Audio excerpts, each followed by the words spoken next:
আল্লাহ রাব্বুল আলামিনের বাণী, ফাইন্না মাআল উসরি ইউসরান, ইন্না মাআল উসরি ইউসরা। আল্লাহ পাক বলেন, জেনে রাখো, দুঃখ এবং কষ্টের সাথে রয়েছে সুযোগ আর সুবিধা, আর অসচ্ছলতার সাথে রয়েছে উদার সচ্ছলতা। জোরে কোন সুবহানাল্লাহ। কাজে ভয় পাওয়ার কারণ নাই, হতাশ হওয়ার কারণ নাই, মন আশায় বুক বেঁধে রাখো। গুনাহ করেছো, হতাশ হয়ো না। যুবকদের গুনাহ করা স্বাভাবিক। ইউনিভার্সিটির ছাত্র, কলেজের ছাত্র, প্রফেসর, শিক্ষক, অফিসার ঘুষ খেয়েছেন, জিনা করা হয়েছে, মদ খাওয়া হয়েছে, মিথ্যা কথা বলা হয়েছে, যাই কিছু করেন না কেন ভয় পাওয়ার কারণ নাই, নিরাশ হওয়ার কোনো দরকার নাই। আল্লাহ পাক ডেকে বলেছেন, কুল ইয়া ইবাদিয়াল্লাযীনা আসরাফু আলা আনফুসিহিম লা তাকনাতু মির রাহমাতিল্লাহ। আরে আমার আল্লাহর মতো এত ভালো আর কেউ আছে? এত দরদ আর কারো আছে? আমার আল্লাহ বলেন, ও নবী, আপনি শুনায় দেন, হে আল্লাহর বান্দারা, তোমরা যারা নিজেদের উপরে বাড়াবাড়ি করেছো, নিজেদের উপরে জুলুম করেছো, অত্যাচার করেছো, আমি আল্লাহর রহমত থেকে নিরাশ হয়ে যেও না।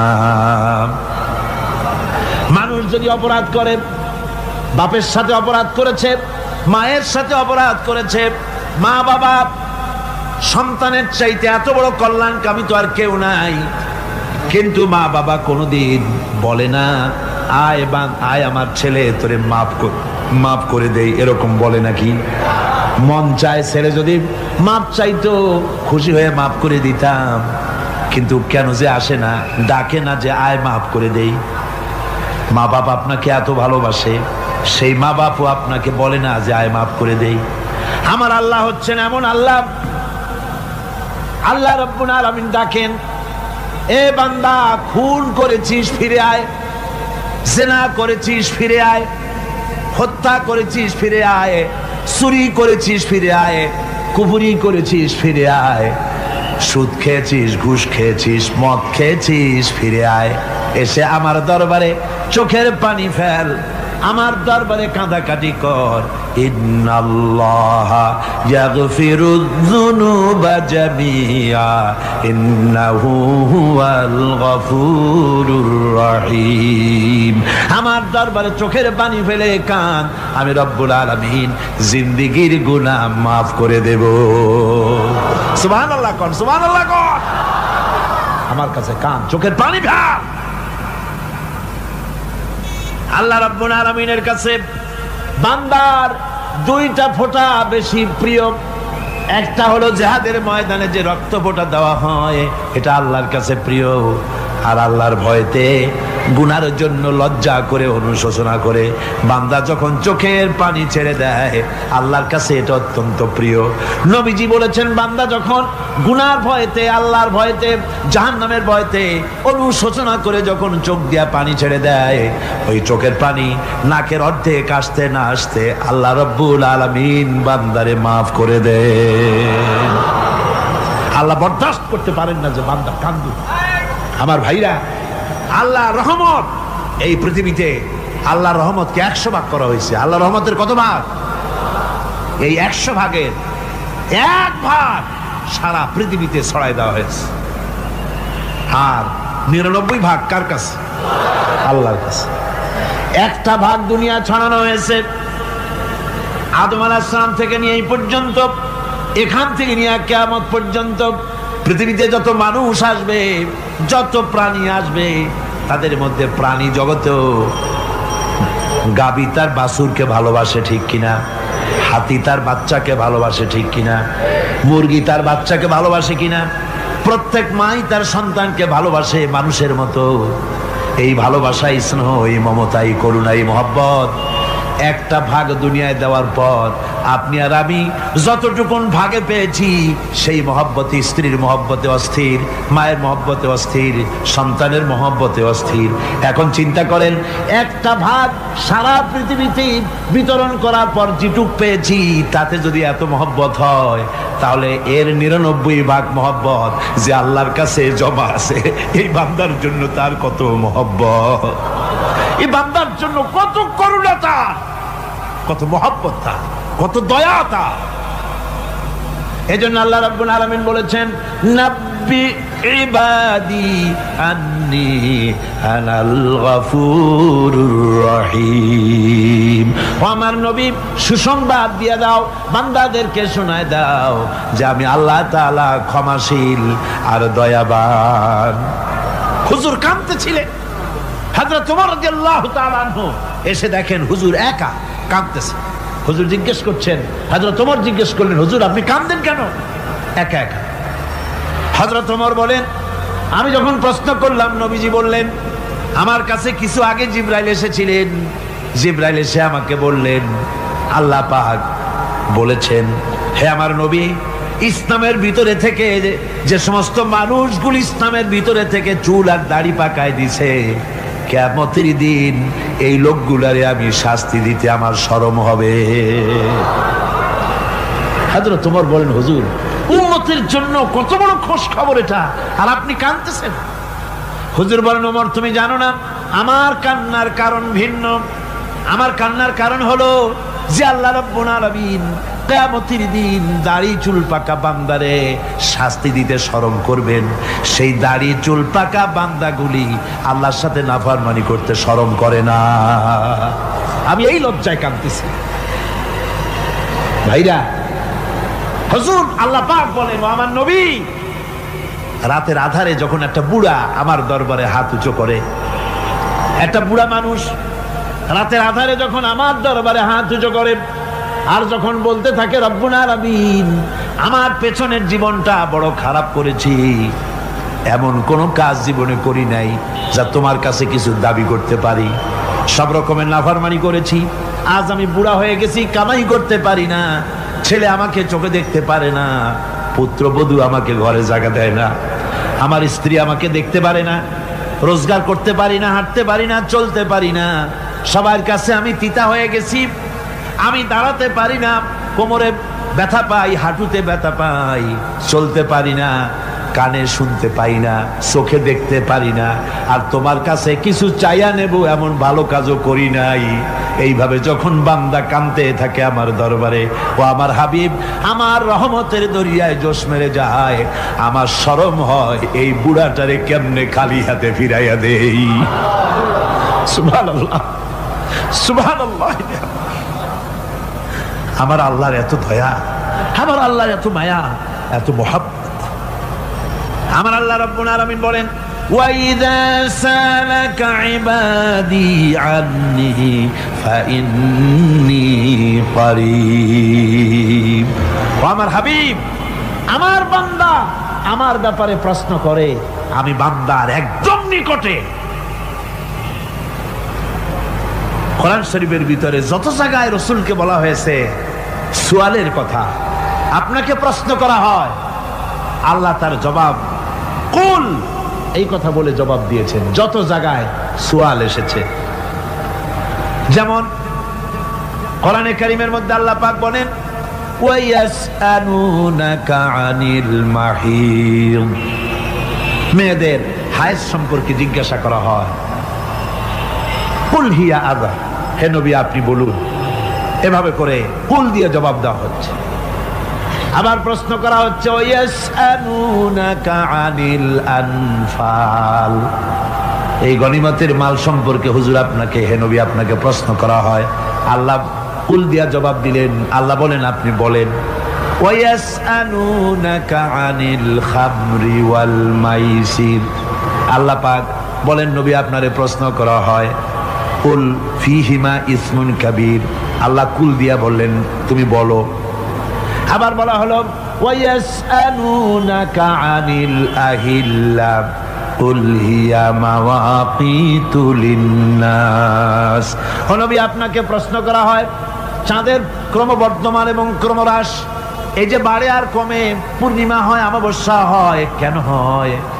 আপনি বলুন। কুল, আপনি বলেন, এটা আমি অক্ত এবং সময়, বছর আর দিন গণনা করার জন্য পৃথিবীবাসীদের জন্য বিনা পয়সায় একটা ক্যালেন্ডার বানাইয়া আকাশে ঝুলাই রেখেছি। এভাবে যত জায়গায় এসেছে আপনাকে প্রশ্ন করা হয়, তত জায়গায় আল্লাহ জবাব দিয়েছেন কুল, আপনি বলেন। গোটা কোরআন শরীফের ভিতরে এই একটি মাত্র জায়গা যেখানে বলা হয়েছে আপনাকে প্রশ্ন করা হয়। আল্লাহ এখানে বলতে পারতেন কুল, আপনি বলেন, আল্লাহ তোমাদের নিকটবর্তী, এভাবে জবাব হয় নাই। এটা কায়দাটা হলো এই, আল্লাহ বলতেছেন ওয়াইজা সালাকা ইবাদি, ও আমার নবী, প্রশ্ন তো আমার বান্দারা আমার ব্যাপারে করেছে, এবার আপনার জবাবের কোনো দরকার নাই। প্রশ্ন আমার ব্যাপারে, আমি নিজে জবাব দিয়ে দেই, ফা ইন্নী কারীব। ও বান্দা, আমার ব্যাপারে প্রশ্ন করেছিস, জবাব আমি দেই, আমি তোর সবচাইতে বেশি নিকটে। সুবহানাল্লাহ, কত নিকটে? وَنَحْنُ أَقْرَبُ إِلَيْهِ مِنْ حَبْلِ الْوَرِيدِ। তোর যে রগ, এই শাহরগের চাইতেও আমি তোর বেশি কাছে। সুবহানাল্লাহ। আমারে ডাক, আমারে ডাক, কলিজা দিয়া ডাক, অন্তর দিয়ে ডাক। মনের থেকে মানুষ যদি ডাকে, মুখের ডাক আর মনের ডাক এক জিনিস নয়। দিল সে জুবাত নিকলতি হ্যায়, असर रखती है पर नहीं मगर ताकते परवाज रखती है। दिल থেকে যে কথা বেরোয় তা প্রভাব বিস্তার করে, ডানা নাই কিন্তু ওড়ার ক্ষমতা রাখে। মনের কথাই ভিন্ন।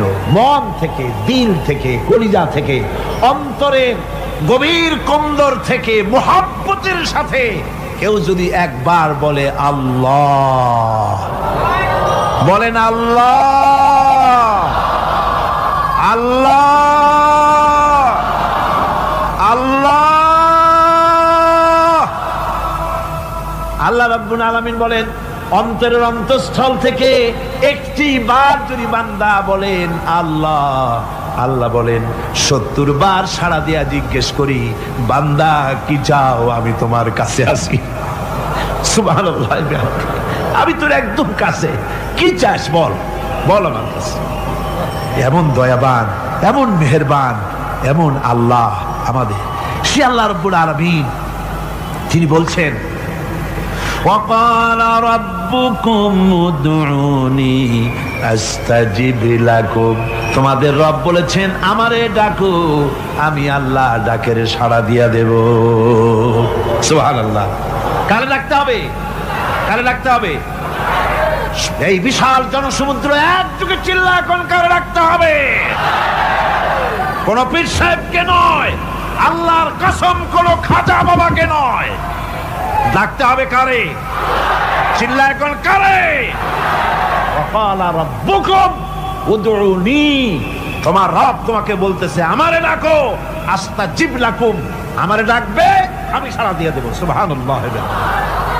আল্লাহকে ডাকেন, কি চাই আপনার বলেন, কি চাই? আল্লাহর কাছে চান, আল্লাহ দিয়ে দিবেন। দেওয়ার জায়গা আল্লাহর কাছে চাইবেন, আল্লাহ দিবেন। দেওয়ার জায়গা, চাওয়ার জায়গা হলো সেজদায় পড়ে যাবেন। আমার ভাইয়েরা, জায়গাটা চিনায় দিলাম। মাজারে যাওয়া লাগবে না, কবরে যাওয়া লাগবে না। 2 রাকাত নামাজ পড়ে সেজদায় পড়ে গিয়া যত বিপদ আছে, মুসিবত আছে, সেজদার মধ্যে চোখের পানি ছেড়ে দেন আর কেন্দে কেন্দে জীবনের কথা বলেন। আল্লাহ রাব্বুল আলামিন আপনার আওয়াজ শুনবেন আর দোয়া কবুল করে নিবেন। কাঁদতে হবে আল্লাহর কাছে। কার কাছে? আল্লাহর কাছে। সুম্মা ইস্তাগফিরুল্লাহ, আর এরপরে সে যদি আমি আল্লাহর কাছে ক্ষমা চাই, ইয়াজিদিল্লাহ গফুরার রহিমা, সে আমি আল্লাহকে গফুর এবং রহিম হিসাবে পাবে। সুবহানাল্লাহ। আল্লাহকে গফুর এবং রহিম হিসাবে পাওয়া যাবে। সব আল্লাহকে বলতে হবে, গুনাহ মাফ চাইতে হবে। এই জন্য হুজুর সাল্লাল্লাহু আলাইহি ওয়াসাল্লাম দৈনিক 100 বার তওবা করতেন। কোন হাদিসে আছে 70 বার, কোন হাদিসে আছে 100 বার তওবা করতেন। নামাজের পরে তো প্রত্যেক নামাজই পড়তেন হুজুর, সালাম ফিরাতেন আর সাথে সাথে বলতেন আল্লাহু আকবার, আস্তাগফিরুল্লাহ, আস্তাগফিরুল্লাহ, আস্তাগফিরুল্লাহ। মনে থাকবে আপনাদের? মনে থাকবে? সালাম ফিরাইয়া কি বলবেন? না, সালাম ফিরাবার সাথে সাথে বলবেন আল্লাহু আকবার, তারপরে পড়বেন আস্তাগফিরুল্লাহ, আস্তাগফিরুল্লাহ, আস্তাগফিরুল্লাহ। তওবা করবেন, আল্লাহর কাছে সবসময় গুনাহ মাফ চাইতে থাকবেন, বিনীত থাকবেন। আল্লাহকে পাওয়া যাবে, তাকে রহিম হিসেবে পাওয়া যাবে। সুতরাং ঈমান বিল্লাহ, আল্লাহর প্রতি ঈমান আনলে পরে চতুর্থ নম্বরের যে উপকারটা হবে সেটা হলো হতাশায় ভুগবে না, নিরাশায় ভুগবে না, আশায় বুক বেঁধে উঠবে, ঈমান মজবুত হবে, আল্লাহর কাছে মানুষ বিনয়ী হয়ে যাবে। এবার পঞ্চম নম্বরের উপকার আমি বলছিলাম, ঈমান বিল্লাহ, আল্লাহর প্রতি ঈমান আনলে পরে অসংখ্য উপকার হয়, অসংখ্য বৈশিষ্ট্য আছে। এর 6টা উপকারের কথা আমি বলবো। কয়টা? অসংখ্য উপকারের ভিতরে প্রধান 6টি উপকারের কথা বলবো। এর বললাম কয়টা? 4টে বলছি। এবার বলো পঞ্চম উপকারের কথা। আল্লাহর প্রতি আপনি পূর্ব পশ্চিমে কতবার মুখ ঘোরালেন, এটাই কিন্তু আপনার আসল সৎ কাজ নয়। আসল সৎ কাজ হলো আল্লাহর প্রতি ঈমান আনা। এই ঈমানের ব্যাপারে 3টা দিন আমরা পার করে দিলাম, এখনো কথা শেষ হয় নাই। আল্লাহর প্রতি ঈমান আনলে পরে যে উপকারটা হবে পঞ্চম নম্বরে, সেটা হলো কঠোর এবং কঠিন বিপদের ভিতরে বান্দার ভিতরে অবিচলতা এবং ধৈর্যের সৃষ্টি হয়ে যাবে। আলহামদুলিল্লাহ। কঠিন বিপদ মুসিবত আসলে পরে সে অবিচল থাকবে। সারা দুনিয়ার বিপদ আপদ, শত্রুতা, দুঃখ, কষ্ট, মুসিবত, জুলুম, নির্যাতন সবকিছু পাহাড়ের মতো উঁচু হয়ে তাকে ঘিরে ফেলবে, কিন্তু তাকে এক চুলও নাড়াতে পারবে না। আলহামদুলিল্লাহ। সারা পৃথিবী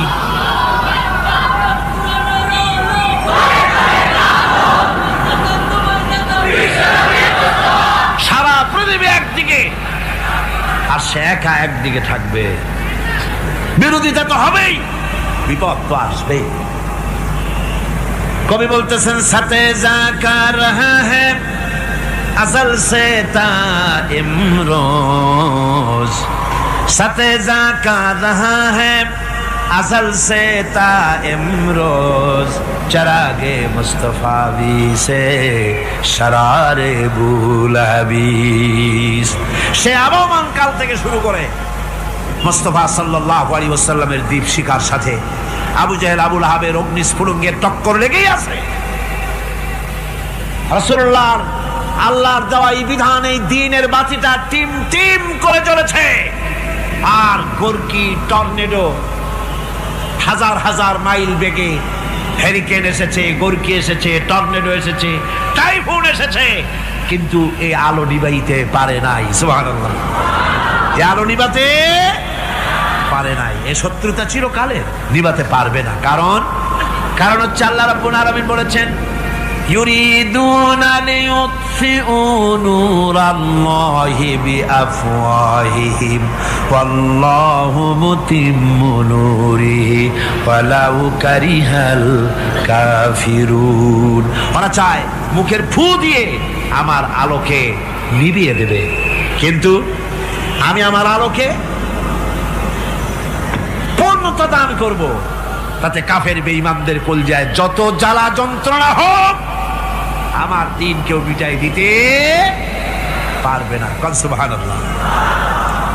সুতরাং বিপদে অবিচলতা আসবে, সে অটল হবে, মজবুত হবে।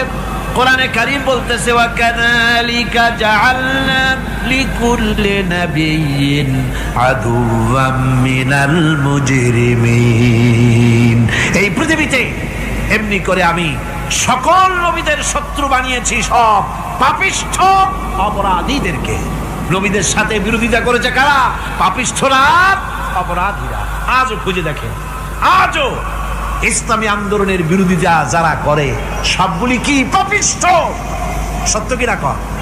ইসলামী আন্দোলনের বিরোধিতা যারা করে হিসাব করে, চোখ দিয়ে তাকায় দেখেন, খুঁজে দেখেন তাদের নামগুলি। মদখোর, জিনাকার, বদমাশ, চোর, হাইজাকার, বেনামাজি, লুটেরা, মিথ্যাবাদী, সবচাইতে সমাজের নিকৃষ্ট লোকগুলি ইসলামের বিরুদ্ধে করে।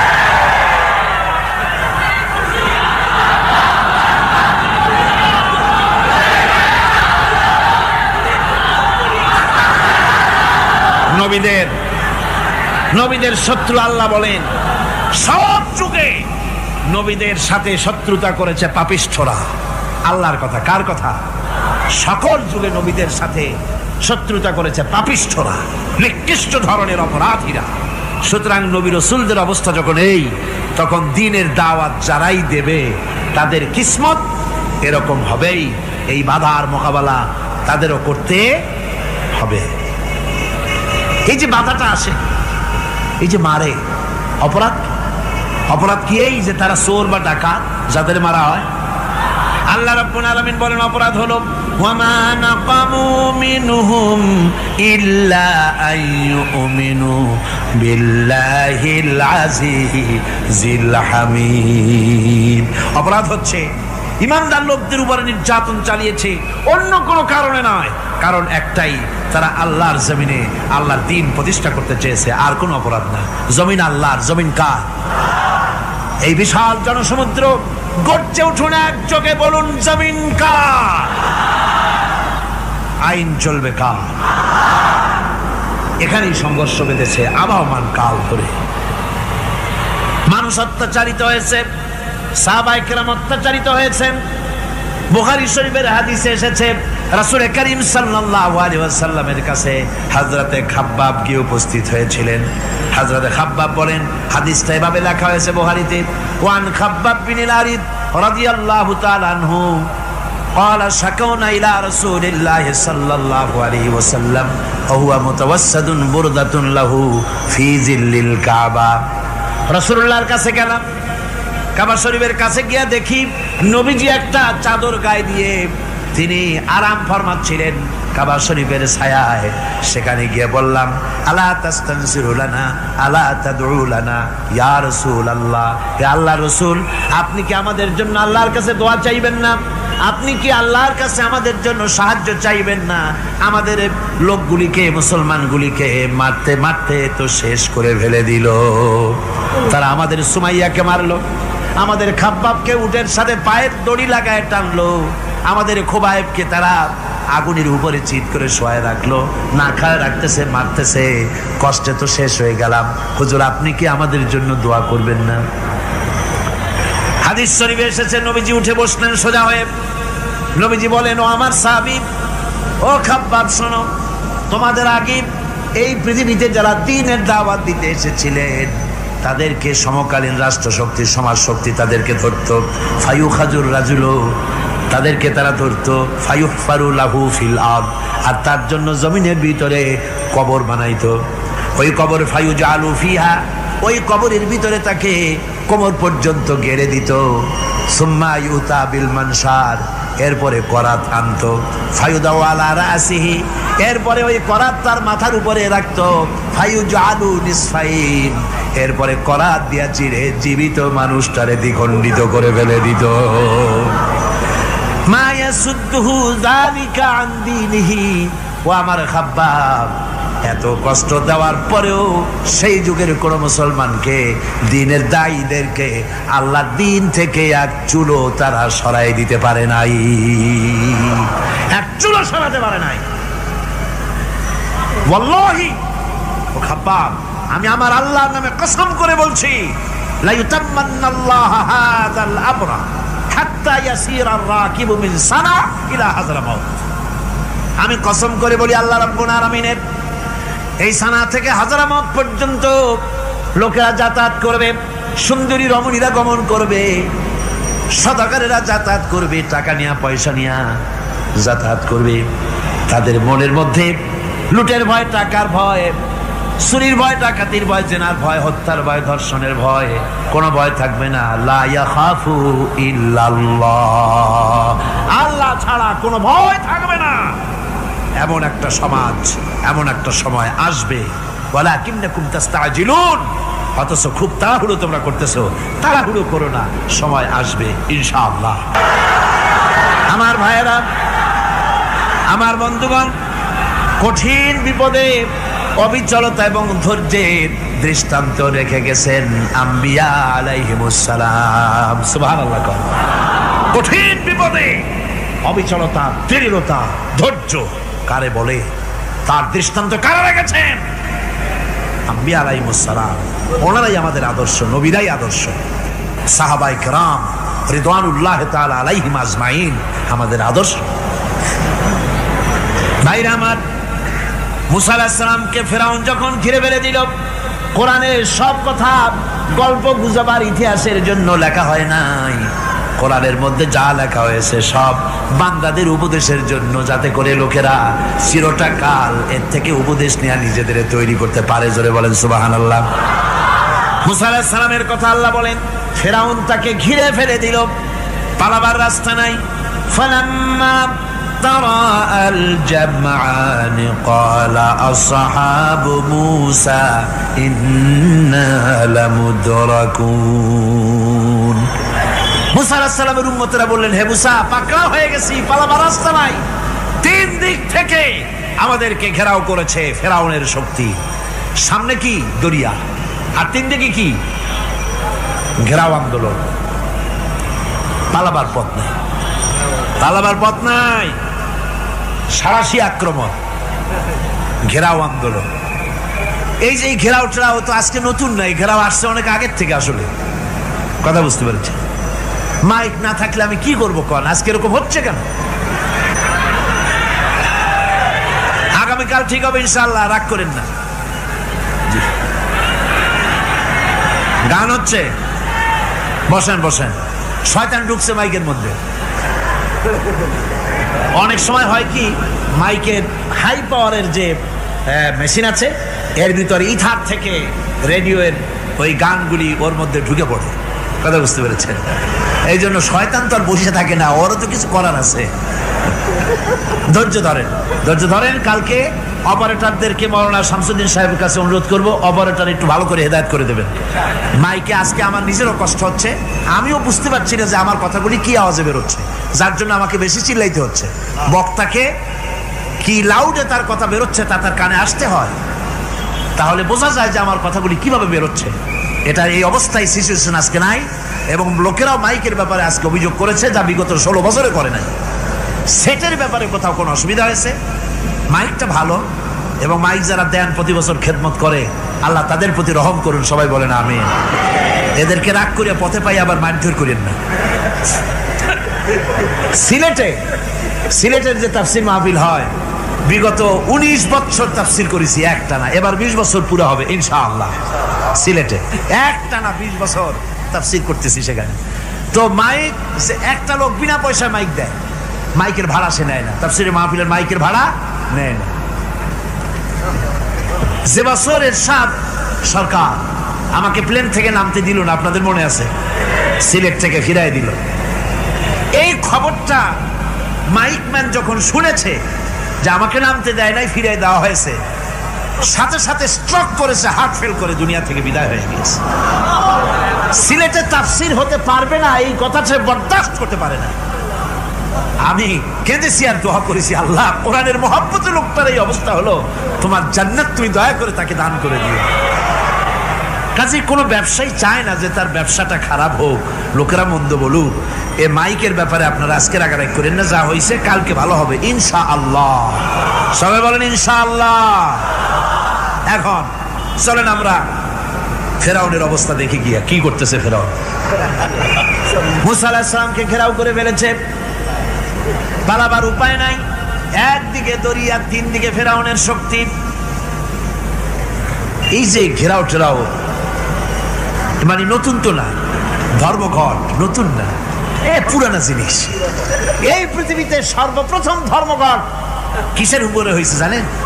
এই পৃথিবীর প্রথম ধর্মঘট হয়েছে পেঁয়াজ, রসুন আর ডাইলের উপরে, মুসা আলাইহিস সালামের জামানায়। লান নাসবিরা আলা তাআমিন ওয়াহিদ, আমরা এক রকমের খাদ্য আর খাবো না, আমাদের পেঁয়াজ দেওয়া লাগবে, ডাল দেওয়া লাগবে, রসুন দেওয়া লাগবে। সর্বপ্রথম ধর্মঘট হয় মুসা আলাইহিস সালামের জামানায়, সেখান থেকে শুরু হয়েছে। কিন্তু মশাল মিছিল যে আসলো কই থেকে, এইটা আমি খুঁজে পাইনি। পরে প্রত্যেকটা জিনিসের তো ইতিহাস আছে, আমি খুঁজতে খুঁজতে পেলাম। আমি জানি না এর ইতিহাস মূলে কোথায়, কিন্তু আমি যতদূর খুঁজে পাইছি সেটা হলো মশাল মিছিলের আবিষ্কার হয়েছে লঙ্কায় রাবণের সময়। হনুমানের লেজে আগুন দিয়া তারপরে লঙ্কা কাণ্ড ঘষালো, নামই আছে লঙ্কা কাণ্ড। হনুমানেরা লেজে আগুন দিয়ে রাবণ যে লঙ্কায় মশাল মিছিল করেছিল হনুমানকে দিয়া, ওই হনুমানের ওই সিস্টেমটা এখনো আমাদের দেশে চালু আছে। এইটা আসলে কোন ভদ্র লোকের এই মিছিল হওয়া উচিত না। আগুন নিয়ে কিসের মিছিল? আগুন হলো জাহান্নামের প্রতীক। আগুন কিসের প্রতীক? জাহান্নামের প্রতীক। যদিও আমাদের উপকারে লাগে, কাজে লাগে। সুতরাং আমরা যা করব প্রত্যেকটা জিনিসের পেছনে সুন্নতে নববীর কোনো না কিছু থাকতে হবে। কথা বুঝতে পেরেছেন? তিন দিক থেকে ঘেরাও হয়ে গেছে, পালাবার কোনো রাস্তা নেই। হযরতে মুসা আলাইহিস সালামের কাছে উম্মতেরা বললেন, পালাবার তো কোনো পথ নাই, এখন উপায়টা কি? আমাদের তো আর উপায় নাই। মুসা আলাইহিস সালাম দেখেন বিপদে পড়ে গেছেন, কিন্তু ধৈর্য হারান নাই, ভয় পান নাই। ভয় পাইছিলেন? ভয় পেয়েছেন? প্রশ্নই ওঠে না। মুসা আলাইহিস সালাম আল্লাহ পাক যাদেরকে বলেছেন উলুল আযম, রাসূল যাদের বলেছেন তার মধ্যে হযরত মুসা একজন উলুল আযম পয়গম্বর। চারটিখানি কথা না, আল্লাহ কথা বলছেন তার সাথে, কালিমুল্লাহ তিনি। সুবহানাল্লাহ। কর মুসা আলাইহিস সালাম শোনালেন, কাল্লা ইন্না মাইয়া রাব্বি সায়াহদিন। কখনো নয়, আমার উম্মতেরা ভয় পেও না, আমার রব অবশ্যই আমাকে পথ দেখাবে। সুবহানাল্লাহ। তিন দিক থেকে শত্রু, একদিকে দরিয়া, পালাবার কোন রাস্তা নাই। সেখানে দৃঢ়তার সাথে তিনি বলছেন, অবশ্যই আমার আল্লাহ আমারে পথ দেখাবে। সুবহানাল্লাহ। নবীরা এই দৃঢ়তা দেখিয়েছেন, অবিচলতা দেখাইছেন। আল্লাহ পাক মুসা আলাইহিস সালাম যখন এই দৃঢ়তা দেখালেন, এই অবিচলতা দেখালেন, সঙ্গে সঙ্গে জিবরাইল এসে হাজির হয়ে গেলেন। আল্লাহ পাক বলেন, ফাআওহাইনা ইলা মূসা আন আদরিব বিআসাকাল বাহরা ফানফালাকা ফাকানা কুল্লু ফিরকিন কাত্তাউদিল আযীম। মূসা আলাইহিস সালামকে আমি ওহী নাযিল করলাম, তাকে বললাম হাতে যে লাঠি আছে এই লাঠি দিয়ে আঘাত করো দরিয়ার উপরে। দরিয়ার উপরে আঘাত করলেন, একটা রাস্তা হয় নাই, 12টা রাস্তা তৈরি হয়ে গেল। আর দেওয়ালগুলা পাহাড়ের মতো উঁচা হয়ে গেল। দরিয়ার ভিতরে পাহাড়ের মতো উঁচা মজবুত 12টা রাস্তা। এবার মুসা আলাইহিস সালাম তার দলবল নিয়ে চললেন। আল্লাহ রাব্বুল আলামিন বলেন, ওয়া আনজাইনা মূসা ওয়া মান মাআহু আজমাইন। মুসা এবং তার সাথী সঙ্গীদেরকে আমি পার করে দিলাম। মুসা আলাইহিস সালাম এবং তার সাথী সঙ্গী নিয়ে যখন দরিয়ার মাঝখানে আসছে, ফেরাউন তার দলবল নিয়ে এসে গেছে। আসিয়া দেখে নদীর মধ্যে রাস্তা। বাবা, খুব তো কায়দা। ও মনে করছে ওর বাজানের তৈরি করা ডিস্ট্রিক্ট বোর্ডের রাস্তা। ওর লোকজন নিয়ে নেমে গেছে দরিয়ার ভিতরে। ও আসছে মাঝখানে, মুসা আলাইহিস সালাম চলে গেছেন ওপার, দরিয়া পার। মাঝখানে যখন এসে গেল, আল্লাহ রাব্বুল আলামিন পানিকে অর্ডার করলেন কুন। আল্লাহর তো বটন টেপা লাগে না, মুখ দিয়া কোনো হুকুম করা লাগে না, শুধু বলেন কুন। যে ব্যাপারে কুন বলেন ফায়াকুন, সাথে সাথে হয়ে যায়। আল্লাহ বললেন কুন, আর অমনি রাস্তা বন্ধ হয়ে গেল। এবার তুফান শুরু হয়েছে নদীতে, ঢেউয়ের উপরে ঢেউ, মৌজুন কাল জিবাল, পাহাড়ের মতো উঁচু হয়ে হয়ে ঢেউ আসতেছে। দলবল ঘোড়া আর অস্ত্রপাতি যা ছিল সব মরিয়া শেষ। এবার ফেরাউন একা উপরে ওঠে আর নিচে নামে, পানি খেতে খেতে পেটের কাম সারা। জনমের খাওয়া খাইছে পানি, এখন জান যায়। বাঁচবার আর উপায় নাই, বাঁচবার আর উপায় নাই। ফেরাউন তার নিজের জীবন সম্পর্কে হতাশ হয়ে গেল। এবার ফেরাউন বলতেছে, আমানতু আন্নাহু লা ইলাহা ইল্লাল্লাযী আমানাত বিহি বানু ইসরাঈল। আমি ঈমান আনলাম, আমি ঈমান আনলাম আল্লাহ ছাড়া কোনো ইলাহ নাই। ওই আল্লাহর উপর ঈমান আনলাম যে আল্লাহর উপরে ঈমান এনেছে বনি ইসরাঈলেরা। আল্লাহ যাতে ঠিক পাইছে কোন আল্লাহর উপর ঈমান আনছে। বনি ইসরাঈল আল্লাহর উপর ঈমান আনলাম। আল্লাহ এই তো মুসলমান হয়ে গেছি, এরপরও আমার জুবাও কেন? আল্লাহ রাব্বুল আলামিন জবাবে বলেন আল আন, এখন ওয়াকাদ আসাইতা ক্বাবলু ওয়া কুনতা মিনাল মুফসিদিন, এখন ইমান আনার কথা বলছো, অথচ যুগের পর যুগ, বছরের পর বছর ধরে আমার মানুষের উপরে মন গড়া আইন চালাইছো, আমার পয়গম্বরের সাথে বেয়াদবি করেছো। আজ তোমাকে আমি ছাড়ছি না, তোমাকে আজকে ছেড়ে দেব না, আমি তোমাকে মারব। আর সমস্ত প্রাণীগুলিকে, স্থলচর প্রাণীগুলিকে আল্লাহ পাক অর্ডার দিয়া দিলেন, এই ফেরাউনের লাশকে ডুবাবি না, পচাবি না, খাবি না। আল ইয়াউমা নুনাজ্জিকা বিবাদানিক, আমি তোমার শরীরে বাঁচায় দেব। পোকে খাবে না, পানিতে পচবে না, মাছে খাবে না, কুমিরে খাবে না, দুনিয়ার কোনো পশুতে খাবে না। আমি তোরে শুটকি বানাইয়া রাখবো, যাতে করে দুনিয়ার সমস্ত ফেরাউন যত যুগে যুগে আসে তোরে দেখে যেন হেদায়েত নিতে পারে। ফেরাউনকে আল্লাহ শুটকি বানায় রাখছে। আমি ফেরাউনদের লাশ দেখেছি ব্রিটিশ মিউজিয়ামে। ফেরাউন তো একটা না, অনেকগুলা। আসলটারে অবশ্য দেখিনি। ব্রিটিশ মিউজিয়ামে ওই ফেরাউনগুলার লাশ যখন অসুবিধা হয়, মমিগুলি, তখন ইংল্যান্ডে নিয়ে যায় চিকিৎসা করাবার জন্য। চোখ টোক আছে গর্তের ভিতরে, তারপরে চামড়া টামড়া হাড়ের সাথে মিশানো, ওইভাবে চেহারা দেখলে মনে হয় যে সত্যি ফেরাউনিগুলো। আর ব্রিটিশের কাম মিশর থেকে না আনছে এমন কোনো জিনিস নাই। আমি সেইখানে এক বক্তৃতা বলছিলাম, আপনারা এদের এখন সভ্য, এদের এখন ভদ্র, এরা হলো ইন্টারন্যাশনাল চোর।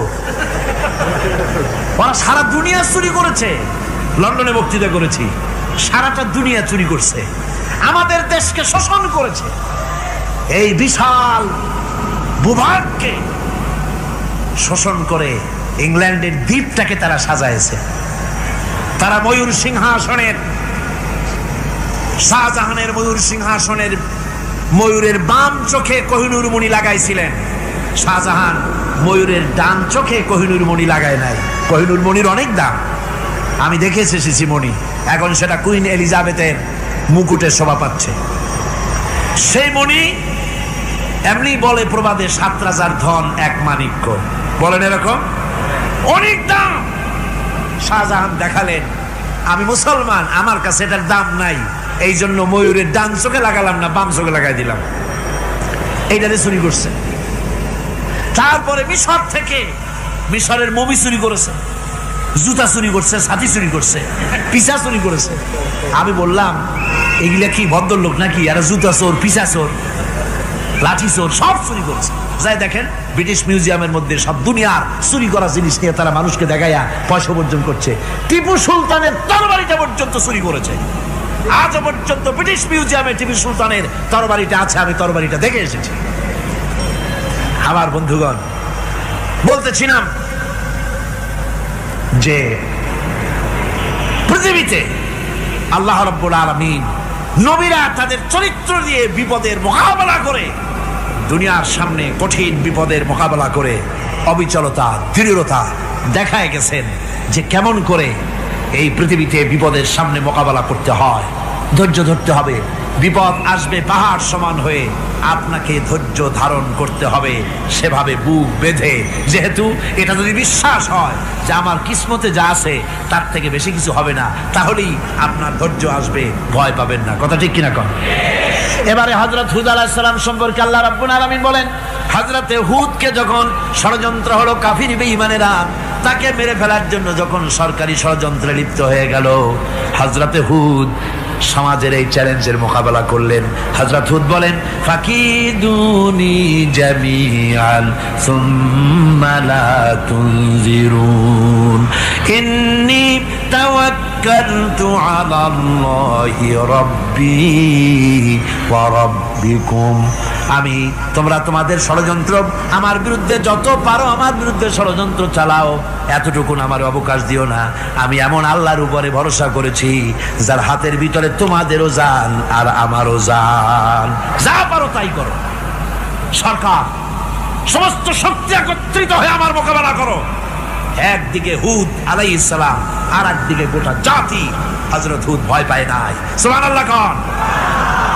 ঈমান বিল্লাহ মানুষের কলিজাকে এভাবে শক্ত করে দেয়। কোন আলহামদুলিল্লাহ। এবারে এই বিপদের, কঠিন বিপদের মোকাবেলা করে আমার রাসূল যে প্রমাণ দিয়া গেলেন, আমার রাসূল যে কঠিন বিপদের মোকাবেলা করলেন, ভাইরা আমার, হিজরতের রাতে সওদ পাহাড়ের ভিতরে যখন তিনি আশ্রয় নিলেন, হযরতে আবু বকরের সাথে ছিলেন। হযরতে আবু বকর রাদিয়াল্লাহু তাআলা আনহু বলেন, হুজুর আপনি দাঁড়ান, এটা তো পাহাড়িয়া গুহা, গুহার ভিতরে সাপ থাকতে পারে, বিচ্ছু থাকতে পারে, আমি আগে ঢুকি, বিপদ যদি হয় আমার উপর থেকে হয়ে যাক। গুহার ভিতরে নেমে গুহা সাফ করলেন। এরপরে হুজুরকে ডাকলেন, হুজুর তাশরীফ নিলেন গুহার ভিতরে। এরপরে হুজুর বললেন, আবু বকর পাহাড়ে হেঁটে হেঁটে 2-3টা পাহাড় পাড়ি দিয়া যাওয়া লাগে সোর পাহাড়ে। মদিনার সোজা রাস্তা হুজুর ধরেন নাই, মেসফালার পথ দিয়া জাবালে কেদোয়ার উপর দিয়া 3টা পাহাড় পাড়ি দিয়া তারপরে হুজুর গেলেন সোর পাহাড়ে। গুহার ভিতরে হুজুর তাশরীফ নিলেন। বললেন, আবু বকর তুমি বসো, তোমার উরুর উপরে মাথা রেখে আমি একটু আরাম করি। হযরতে আবু বকর বসলেন, হুজুর তার উরুর উপরে মাথা রেখে ঘুমায় গেলেন। আর এরপরে কাফির বেঈমানেরা তালাশ করতে করতে কাফেররা এসে গেল পায়ের চিহ্ন দেখে দেখে গর্তের কাছে। হযরত আবু বকর ভয়তে কেঁদে ফেললেন, আরে আর তো উপায় নাই,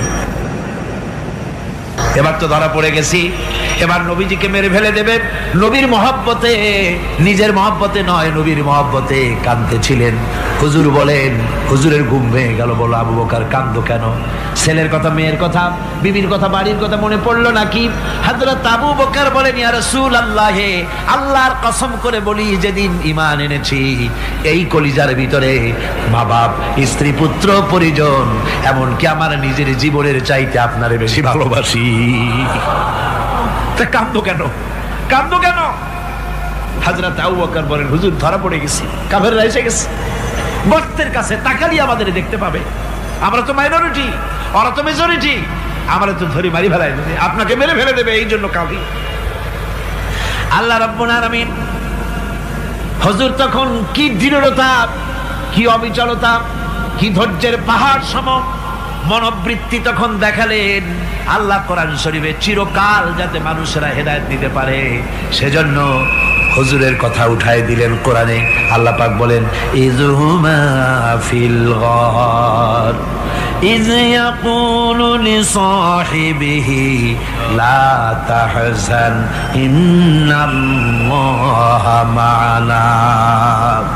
ও বন্ধু, ভয় পেও না, আল্লাহ আমাদের সাথে আছেন। সুবহানাল্লাহ কোন।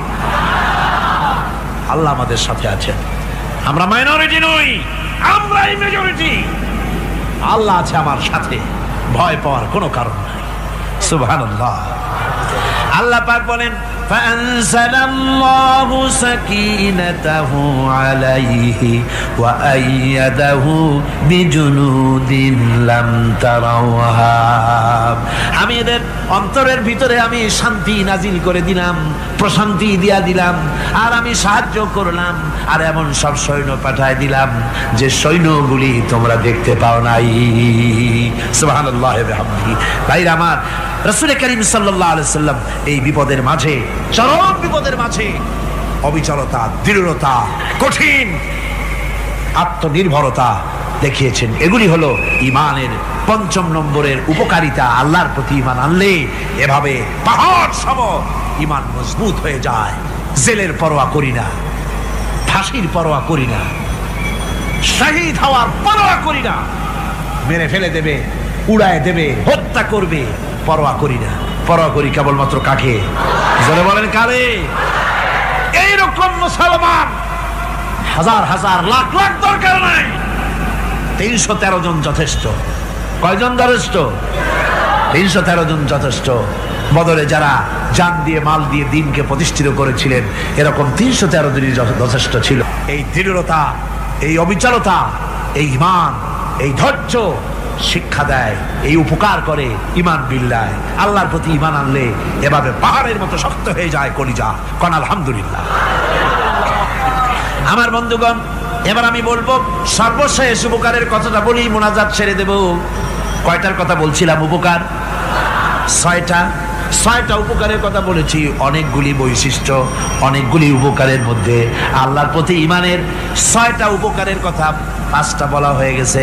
এবার 6ষ্ঠ নম্বর এবং শেষ নম্বর, এটা হচ্ছে আল্লাহর প্রতি ঈমান আনলে পরে তার দ্বারা সবচাইতে বেশি ফায়দা পায় সমাজ এবং রাষ্ট্র।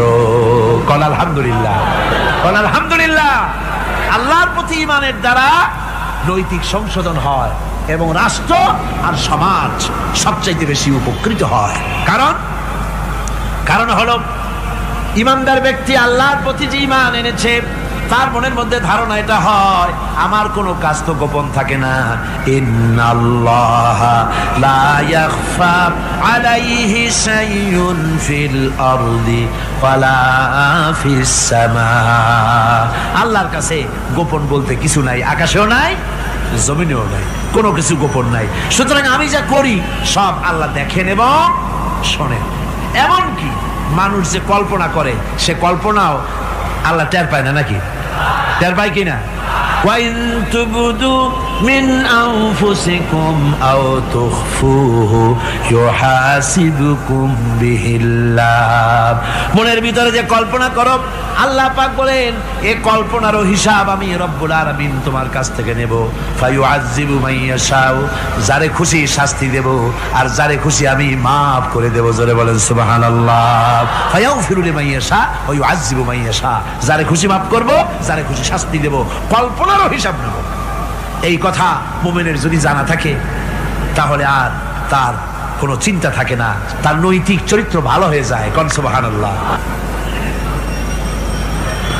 আমার বন্ধুগণ, ঈমানদার লোক, আল্লাহর প্রতি ঈমান আসলে পরে সমাজ উপকৃত হয়, রাষ্ট্র উপকৃত হয়ে যায়। যেহেতু বান্দা জানে আমি দায়িত্বহীন কোনো কথা বলতে পারবো না, দায়িত্বহীন কোনো কাজ করতে পারবো না। আল্লাহ পাক বলেছেন, মা ইয়ালফিযু মিন কাউলিন ইল্লা লাদাইহি রাকীবুন আতীদ। বান্দা এমন কোনো কথা বলে না যে কথা আমার ফেরেশতারা রেকর্ড করে না রাখে। কাজী মুমিন ব্যক্তি আল্লাহর ভয়তে দায়িত্বহীন কথা বলবে না। নির্বাচন আসতে পরে রাস্তা সোনা দিয়ে বান্ধায় দেব, এই করব সেই করব, না খাইয়া কেউ মরবেন না।